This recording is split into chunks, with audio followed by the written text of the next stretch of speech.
if we are recording. So, yeah, Matt, do you want to start by stating your full name and your role here? Yep. My name is Matt Gustafson, and like the rest of the guys here, I wear a few different hats.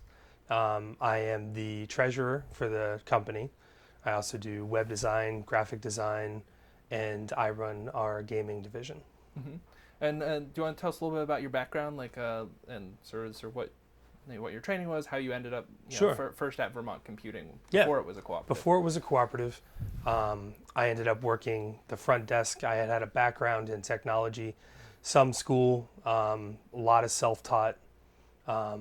We when I when I first started, I was just kind of running the register, helping customers, things like that. And then as I slowly worked on the founder, the original owner of the company, trying to convince him like, hey, I can take on a little more responsibility. He slowly started adding web design to my plate per my request, which led into graphic design. And so I kind of ended up in both of those seats where I was kind of doing web design on the side a little bit, but I was also still kind of working the front desk, helping customers, things like that. Mm-hmm.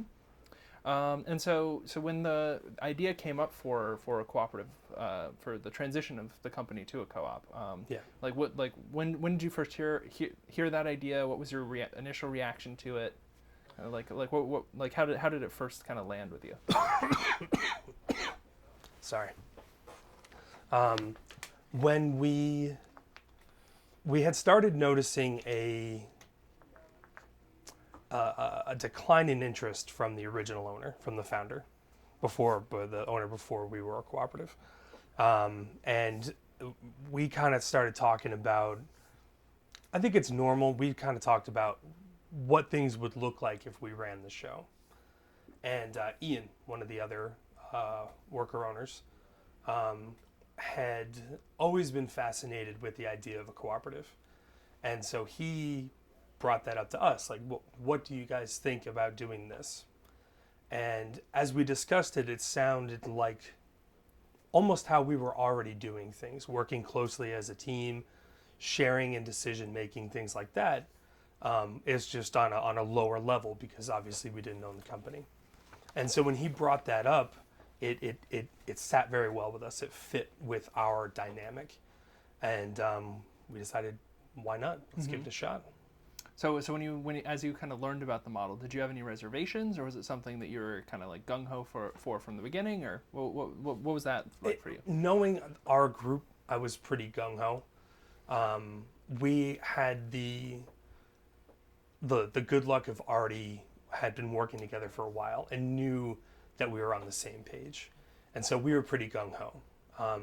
I could see if maybe you weren't close with a group of people, that you were going to have a shared ownership with how you could be nervous, but it's not something we were terribly worried about. Mm-hmm. And then so you guys approached the business owner and began this process, and as the financial piece kind of came together, how did that sort of feel for you in terms of you guys figuring out how much you all needed to put in and what you needed to do to make the financing of the deal work? It was tough in a service industry like we're in. What you're selling is your talents, your abilities. Mm-hmm. That's not something that can be put up for collateral. So in a service-based industry, like if someone was a carpenter or an auto mechanic or anything like that, you don't have material items that can be put up for collateral. So basically you need to come up with cash, which was a challenge. And in fact, I'd say that was probably the biggest challenge, was how are we going to finance, in the beginning anyway, it was the biggest challenge. How are we going to finance this? And it took us over a year of scrimping and saving and just doing whatever we could. And that was just for collateral. That wasn't for the buyout. If it wasn't for organizations like yours, there wouldn't be one. So it was tough, but we made it work. And then so once the transaction happened and you kind of moved into the new these new roles as employee owners, were there any sort of like things that in terms of how the business ran, in terms of the culture that kind of the way you all interacted with each other, or other changes that kind of happened immediately or gradually sort of after that moment? There was an immediate sense of pride, of course. Like we were very proud of ourselves and each other. And now being an owner, it was you could tell people were trying a little bit more. A lot in the beginning, there wasn't many changes probably from the outside looking in, because we were continuing to do what we had already done for so long. But now I think everyone definitely had their best foot forward. You know, we were trying a lot harder. You know. Mm-hmm. And so one of the biggest changes probably from the outside since the transition has been the kind of inclusion and growth of this gaming side of the business, Pixels and Bricks. Absolutely. Do you want to talk a little bit about sort of the background of that in terms of your own interest in that and sort of how that idea first sort of emerged? Yeah, it was a very had very humble beginnings. As we were doing our normal routine, one of the other owners and I, Bob, had the idea, just like once or twice a month, to invite anyone in the area to come down and play video games. You know, we had all this room, all this technology to do what's called like a LAN night, local area network, where you network a bunch of computers together and play video games. And we had some board games, and so we just kind of started out, you know, free. Whoever wants to come down and play, just come play. And we did that for quite a while, and people just kept coming, and there was more interest, and eventually we started stocking product, you know, for them to buy. Everything from, you know, food and drink for when they're here, and a little bit of game stuff here and there, and it kind of started to change, just in a little way, how the store ran. And the longer we did it, the more people showed up, and the more interest that we found. Eventually, it kind of came up like maybe we should take this idea that's successful and run with it. You know, we've got so much room here in the store that we're not using. You know, it was just big empty space, and the pieces just kind of fell together. And we went so far as we had to register a DBA name, because marketing computer store as a game store wasn't quite working. So we had to add this whole other dynamic to it, that's still growing even now. So was this idea of kind of operating a game store, had you ever like thought of that in the past as a thing that you would maybe want to do, or it just kind of grew organically out of this? A little bit. It was kind of one of those ideas where it's like, oh, that would be really cool. You know, but nothing I ever really took too seriously, and certainly not something I expected to happen. Mm-hmm. It definitely grew organically. I think a lot of people were like, yeah, you just want to run a game store. Mm-hmm. But it just kind of grew on its own. So well, like what made you think it would like work well as part of the co-op's larger business? You mentioned this kind of having the computers around, so there's some equipment already there. Yeah. But were there other things that sort of suggested that this would be this could be sort of a new direction to go in to bring in more business? Or? When you live in an area like this in Randolph, it's the hardest thing, I think, for especially younger people is finding something to do. Fighting boredom in a town like this is tough. And you know, especially if you don't play sports, or if it's wintertime, you know, you can ski. If you can afford it, you can ski, and that's it. And so I think that played a huge role in the success. And I think that's both in the beginning and now, the reason that we're able to do is because there isn't, after 8:00 on a Friday night in this town, like, we're it. You know, it's us and a couple of bars. You know, that's it. There's nothing else to do. And I think that even the people who weren't interested to begin with, when they saw what we're doing, you know, they got interested. Mm-hmm. And so when you started this, it seems like it started off as kind of a small experimental little thing to just do something fun on the side. Right. As it expanded, was there did you find yourself needing to sort of convince any of your coworkers that it made sense to expand, or was the kind of the success self-evident? I think the success kind of spoke for itself, Mm-hmm. where we all knew like it would be silly not to try to cultivate this, both financially and for the community. It made sense, and everyone seemed to agree. Mm-hmm. So as it's grown, how has it fit into the larger business model, and has that like changed over time, or what's for the co-op overall? It has. It at first it started out with, um, we weren't quite sure what the financial investment was going to be, if anything. It's kind of started out as, we'll just open our doors and people can come in and bring things they already own, bring in games.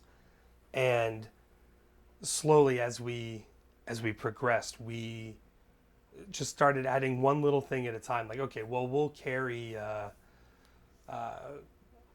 like just a couple of board games, and just in case people want to buy it, and then they sold. And it's like, okay, well, maybe we'll carry some card games too. And then they started selling. And it's like, okay, well, maybe we'll then invest in some supplies. And then they started selling. And we're still going through this. We're still kind of taking one step at a time. Like, okay, these are selling too. Let's add this. And it ended up becoming, like you said, it ended up becoming part of the financial aspect of the business is these sales. In a service industry like computer repair, sales wasn't a huge part of it. And so now we're ending up being much more, like, not a lot more, but where you have a lot of retail that we weren't expecting, And so when you kind of look at the overall picture, sort of how much of the business now is kind of the pixels and bricks side versus the sort of the more traditional lines of business that you guys started with? Sure. Probably about a third of the business is now probably gaming, Mm-hmm. which is a lot more than we ever expected. And as you look towards the future, as this continues to develop, what do you see as the kind of do you see it continuing this kind of piece by piece expansion? Trying something, if it works, continuing. Do you have like any broader vision for the direction it's going in? I think it's going to keep being piecemeal. I think it's going to be one piece at a time, trying to find out what works and what doesn't. I think that we also are kind of seeing maybe a future in on YouTube, and we've kind of been experimenting with like game videos and things like that, trying to kind of merge the two sides of the business. Getting back to computers and online. And so I think that's the piece that we're kind of seeking out, and then the as far as like the retail editions, that's still piecemeal, kind of one step at a time. Mm-hmm. And when thinking about sort of your experience building this out within the business, as a worker co-op and as an owner, versus what your experience was working here before, were there certain things that sort of made it feel like you kind of had the license, the freedom to sort of go in this direction that were I think connected to the co-op model? Definitely. I think P&B had a lot to do with it. When we first started, we didn't really have our own identity yet. We still kind of felt like it was the old company, mostly because our roles didn't change too much in the beginning. But as Pixels and Bricks was a really great way to kind of shed that skin and feel like we're making our own impact, that it's kind of our footprint now. And the more that we add like that, the more that we experiment, the more that we feel that it is our own. And sort of what's, in terms of this being the sort of thing that's brought new communities of people sort of into contact with the business, what sorts of connections or unexpected things have emerged from this kind of turning your business into something that's also something of a community center, a community hub? Definitely. It's added a tremendous amount of goodwill with the local area. I think that they have seen it. It was unexpected for them, and as they bring their kids, or as maybe one parent tells another, oh, my son went down to Pixels and Bricks on Thursday. They had such a great time. And then they'll bring their kids. And then what we've noticed is that as soon as they need a website built, or they need a computer, they're coming here. So it's almost a way to advertise the business as well that we really weren't expecting. And it did add customers and bring new people in the door, which is great that they come in and they play games, but then they're also coming back, when they need their computer fixed or something like that. So we weren't expecting that kind of reach. And then, in terms of just the sorts of things that as you're looking in the near horizon, like new things that you're thinking about adding to the experience or to the process, are there any things that are on deck for you guys? We dream about adding a few different things. There are games out there that maybe we're not experts in, but are interested in adding to the fold. We've talked to some people about maybe some VR demo stations and things like that in the store as a way to kind of reach out. That, like I said, trying to meld the two ideas, the pixels and bricks side, the gaming side, with the computer side. And so there are some big dreams, and then there's some achievable dreams that we'd like to bring into the fold, But it can be challenging both financially, and there's always a risk factor. Like, you could invest this time and this money into this thing, and then it goes nowhere, So we tread carefully, but we do want to keep pushing outward.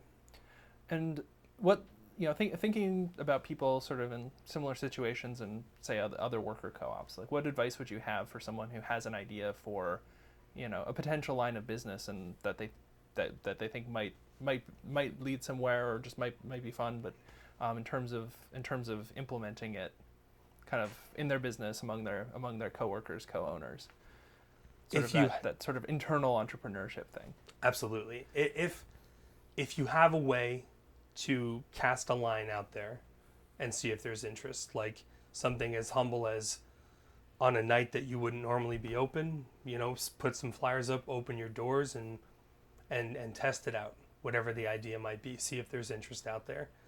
And that's what kept us moving was that, we'd throw a line out and if there was interest, if we got a hook, then we would just keep moving forward. And if there's a way for you to test the waters, go for it. Awesome.